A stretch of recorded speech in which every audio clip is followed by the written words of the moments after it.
आज हम लोग क्वेश्चन नंबर 186 करने वाले हैं। क्वेश्चन नंबर 186 क्या पूछ रहे हैं?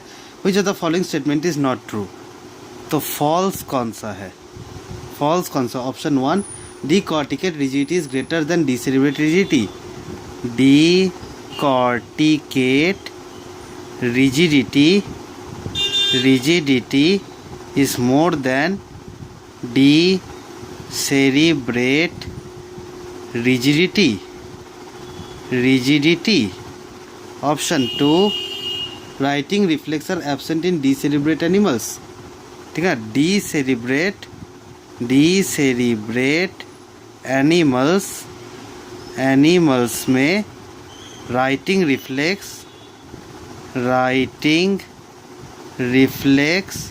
is absent. Option 3, decorticate rigidity is only seen when the animal is at rest.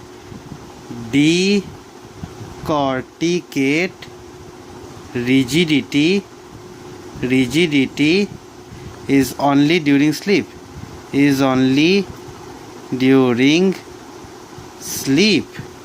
Yeah, option 4, in decerebration the elbow and wrist are extended with arm pronated.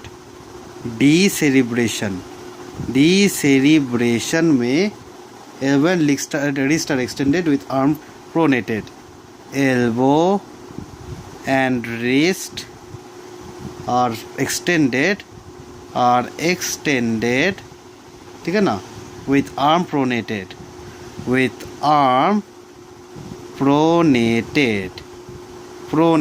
फिर से देखिए वह फॉल्स स्टेटमेंट कौन सी है?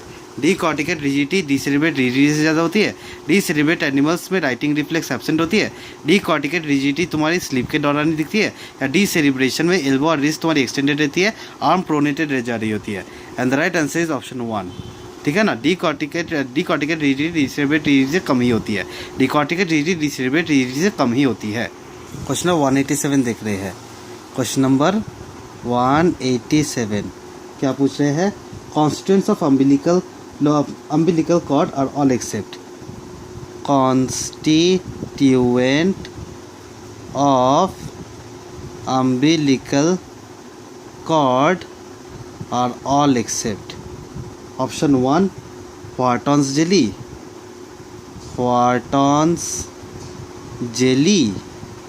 Option 2, blood vessel. Option 3, allantois. Option 4, trophoblastic villi.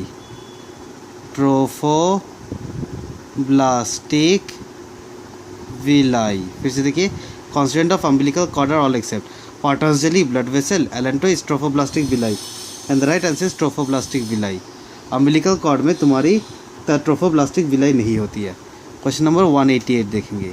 Question number 188, plasma volume start rising at dash week of gestation. ठीक है ना, एक मिनट। Plasma volume starts rising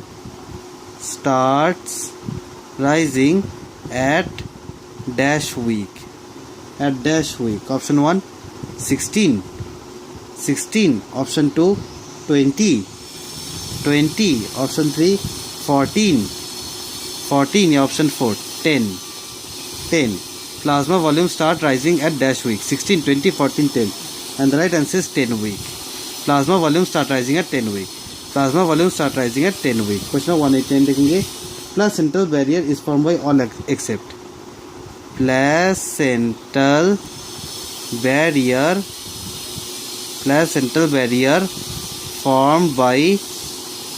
formed by all except. Option 1, syncytiotrophoblast.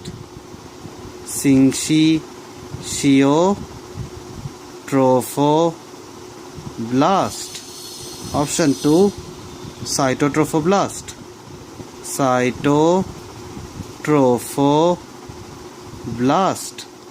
Option 3, endothelial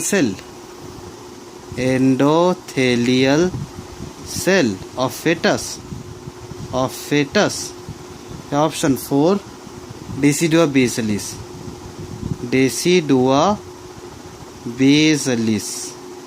फिर देखिए placental barrier is form by all accept syncytiotrophoblast, cytotrophoblast, endothelial cell of fetus या deciduous basalis. The right answer is deciduous basalis. deciduous basalis.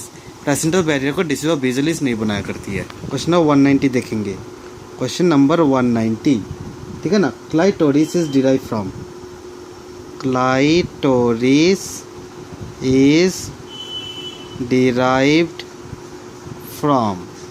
Clitoris is derived from. Option 1 genital ridge. genital ridge. Option 2 genital tubercle. genital tubercle. Option 3 urogenital sinus. urogenital sinus. Option 4 urogenital fold. urogenital fold. फिर से देखिए clitoris is derive from genital ridge, genital tubercle, urogenital sinus और urogenital fold. And the right answer is B, that is genital tubercle. It is clitoris is derive from genital tubercle. ठीक है ना. 190 का B, genital tubercle. Question number 191 देखेंगे. Question 191 क्या पूछ रहे हैं. Fetal pituitary stalk producing various hormone like GH, ACTH, TSH, FSH 4+ by what period of gestation. ठीक है ना. तो fetal pituitary stalk start making GH, ACTH, etc. at option 1 18 week. Option 2 12 week. Option 3 10 week. या option 4 28 week. Fetal pituitary stalk start making GH, ACTH, etc. at 18 week, 12 week, 10 week or 28 week. And the right answer is C, 10 week. Question number 192 देखेंगे. Question number 192, in not breastfeeding female following delivery of a child, when does ovulation occur. ठीक है. तो non breast feeding female ovulation start at option 1 4 week. Option 2 10 week.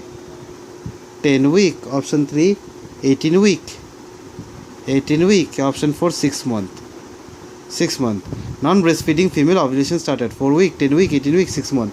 And the right answer is A, 4 week. Question number 193 करेंगे.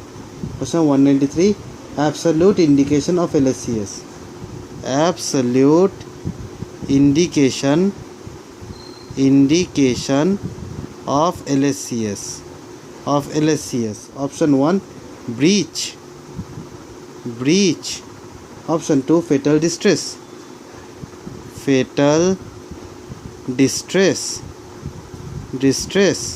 Option 3 cervical dystocia.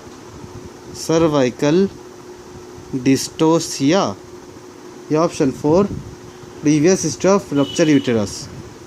Previous history of uterine rupture. देखिए absolute indication of LSCS, breach, fetal distress, cervical dystocia, previous history of uterine rupture. And the right answer is D, previous history of uterine rupture. Absolute indication of LSCS is previous history of uterine rupture. Question number 194 देखेंगे. Question 194, percentage of water content in amniotic fluid. ठीक है. तो water content of amniotic fluid. Option 1 66%. Option 1 66%. Option 2 88%. Option 2 88%. Option 3 99%. Option 3 99%. या option 4 100%. Option 4 100%. And the right answer is C, 99%. Water content of amniotic fluid is 99%. Water content of amniotic fluid is 99%। Question number 195 देखेंगे। Question number 195, ठीक है। The perinatal complication of diabetic pregnancy include, ठीक है ना। तो perinatal complication of diabetic pregnancy क्या क्या होती है। Option 1 small for gestational age, option 2 still birth, option 3 hypoglycaemia, option 4 respiratory distress syndrome. Perinatal complication of diabetic pregnancy SGA, still birth, hypoglycaemia, RDS। And the right answer is, एक मिनट, D बोले तो 2, 3 and 4 only, ठीक है। That is still birth, hypoglycaemia, RDS। SGA नहीं होते। Perinatal complication of diabetic pregnancy still birth, hypoglycaemia and RDS होते हैं, लेकिन SGA नहीं होती है। क्वेश्चन नंबर 196 देखेंगे। Question 196, a multiparous patient presents with 36 weeks of pregnancy in labor. On examination, the cervix is fully dilated. The fetal heart rate is 170 per minute and head is at +2 station. What will be the most appropriate management? तो case क्या बोल रहे हैं? मल्टीपैरस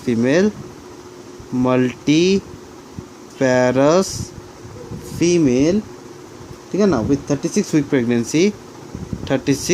week pregnancy, ठीक है ना, in labour चालू हो गई है। On examination cervix is fully dilated,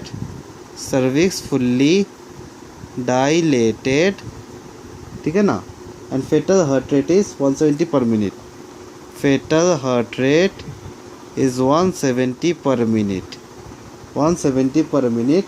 and head it as +2 station,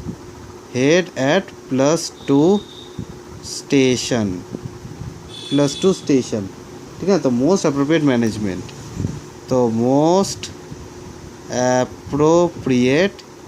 management क्या चलाओगे इसमें?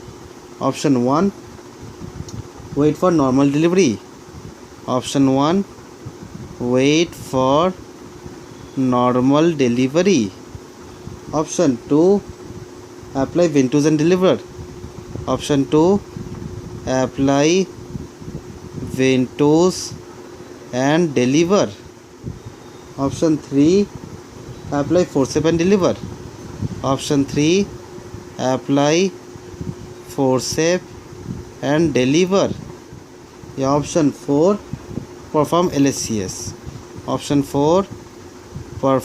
LSCS। फिर से देखिए, multiparous female 36 week pregnant in labour, on examination cervix is fully dilated, fetal heart rate is 170 per minute, head is at +2 station, most appropriate management is wait for normal delivery, apply ventouse and deliver, apply forcep and deliver, perform LSCS।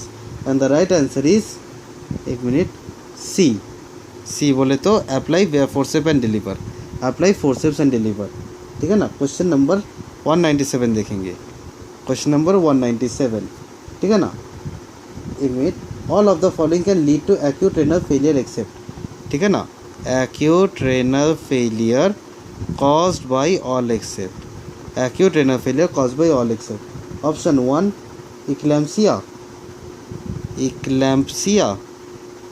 Option 2 abruptio प्लेसेंटे,